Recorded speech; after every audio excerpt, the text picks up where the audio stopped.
بسم اللہ الرحمن الرحیم نحمدہ ونصلی ونسلم علی رسولہ الکریم اما بعد فاعوذ باللہ من الشیطان الرجیم بسم اللہ الرحمن الرحیم۔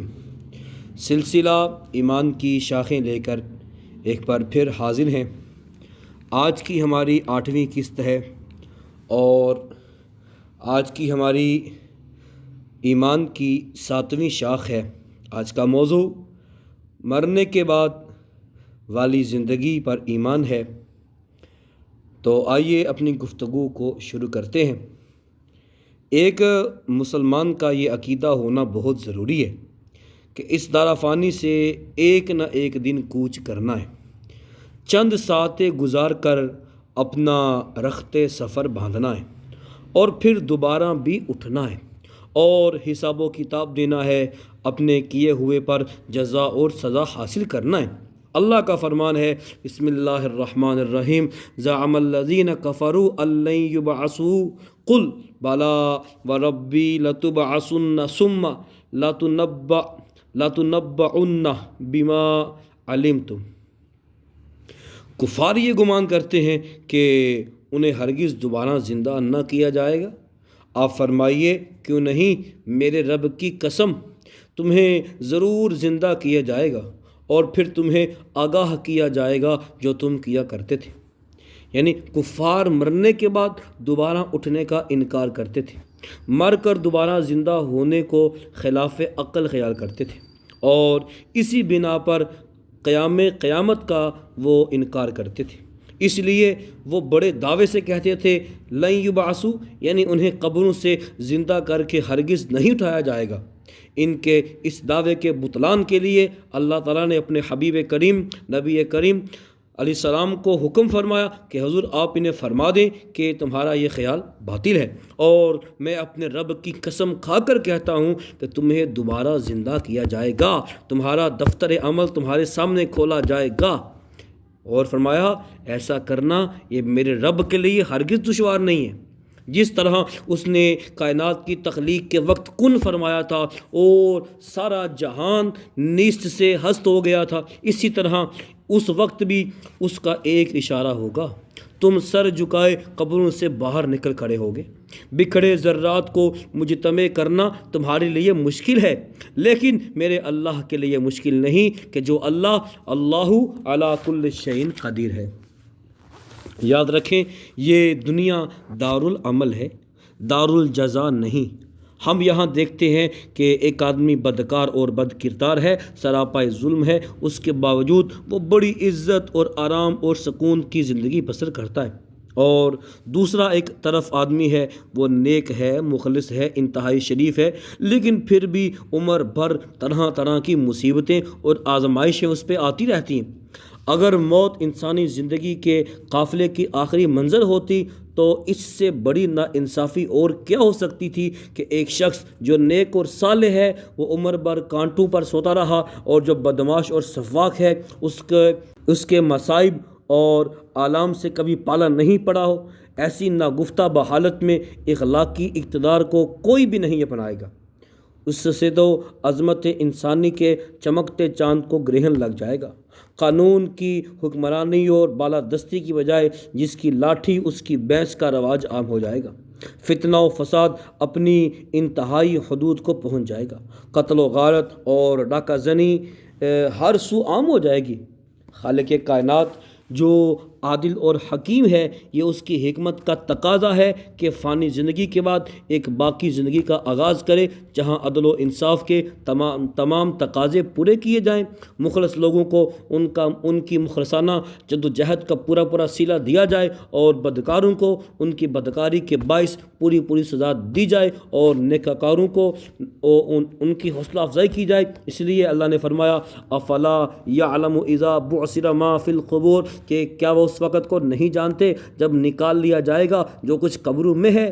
تو اس آیت میں اللہ تعالیٰ نے زندگی کے منکرین کو سمجھاتے ہوئے فرمایا کہ یہ نادان جو مخلوق خدا پر طرح طرح کے ظلم ڈال رہے ہیں، کیا یہ اتنا بھی نہیں سمجھتے کہ میں انہیں قبروں سے نکال لوں گا اور ان درندہ صفت انسانوں سے دنیاوی زندگی کے متعلق سختی سے باز پرس کروں گا۔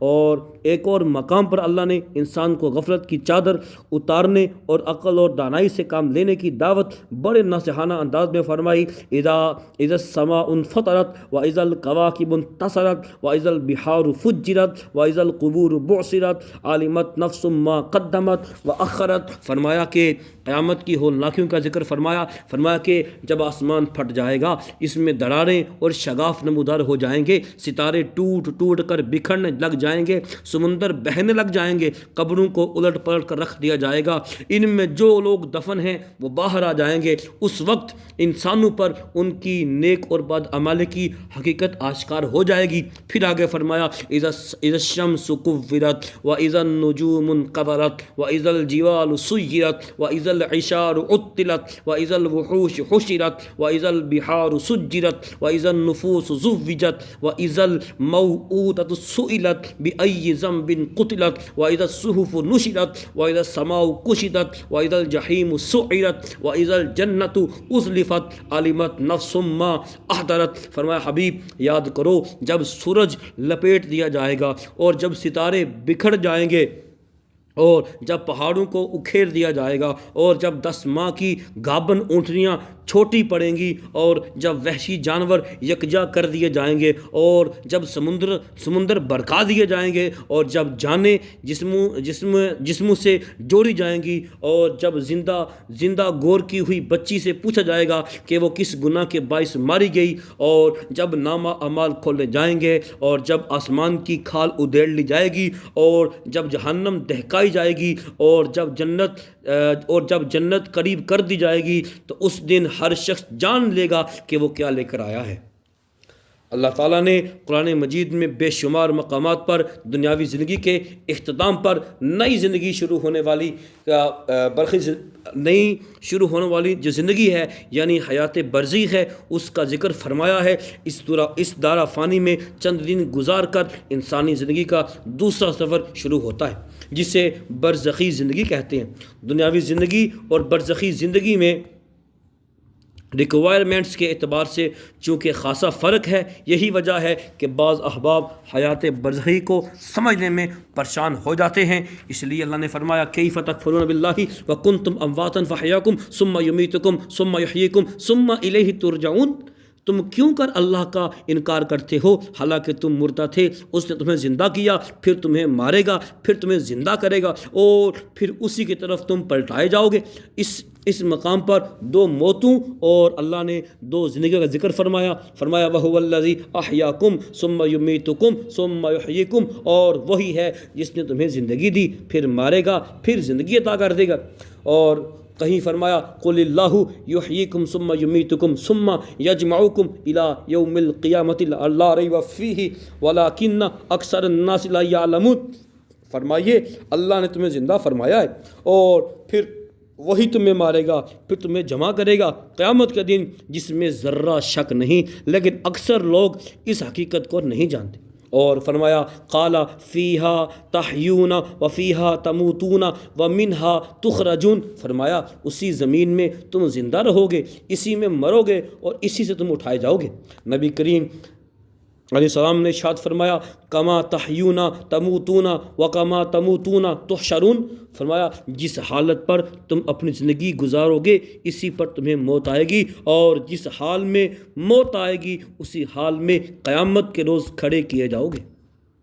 باب اس بات عذاب قبر میں سیدنا انس سے روایت ہے کہ نبی اکرم نور مجسم صلی اللہ علیہ وآلہ وسلم نے ارشاد فرمایا کہ جب بندے کو قبر میں رکھا جائے گا اور اس کے ساتھی اس کو دفن کرنے کے بعد لوٹتے ہیں تو وہ مردہ انہو لا یسمع قرع نعالہم، ان لوٹنے والوں کے جوتوں کی آہت کو سنتا ہے، جوتوں کی آواز کو سنتا ہے۔ اس کے پاس 2 فرشتے آتے ہیں، اسے بٹھاتے ہیں، پھر کہتے ہیں ما کنت تقول فی ھذا الرجل لمحمد صلی اللہ علیہ وسلم، تو ان صاحب کے متعلق کیا کہا کرتا تھا، یعنی محمد تو مومن کہہ دیتا ہے، تو مومن کہہ دیتا ہے میں گواہی دیتا ہوں کہ محمد تو اللہ کے بندے ہیں اور اس کے رسول ہیں، تب اس سے کہا جائے گا کہ اپنا ٹھکانہ دوزخ دیکھ جسے اللہ نے جنت کے ٹھکانے سے بدل دیا ہے، اور تو وہ ان دونوں کو دیکھتا ہے۔ لیکن جب منافق اور کافر سے کہا جائے گا کہ تو ان صاحب کے بارے میں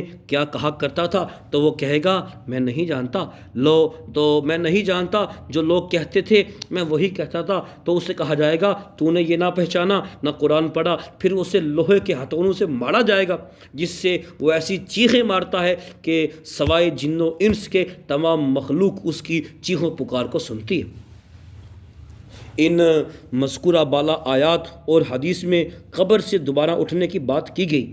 بعض لوگ ایسے بھی ہوتے ہیں جن کو قبر نصیب نہیں ہوتی، جیسے کوئی سمندر میں غرق ہو جائے، کسی کو شیر یا چیتا کھا جائے، یا کوئی جل کر راکھ ہو جائے۔ ایسی صورت میں کیا ہوگا؟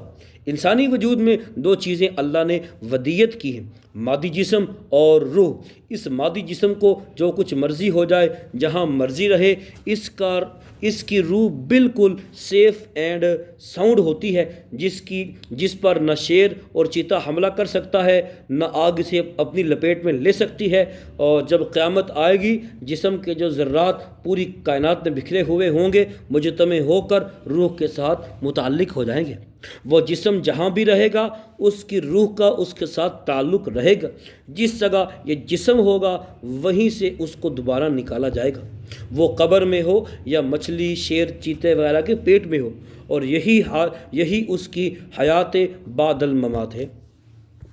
اور زندگی یہ جو جس میں سابق ہے، اسی طرح ہوگی۔ اس کے بارے فرمایا ان کنتم فی ریب من البعث فانما خلقناکم من تراب۔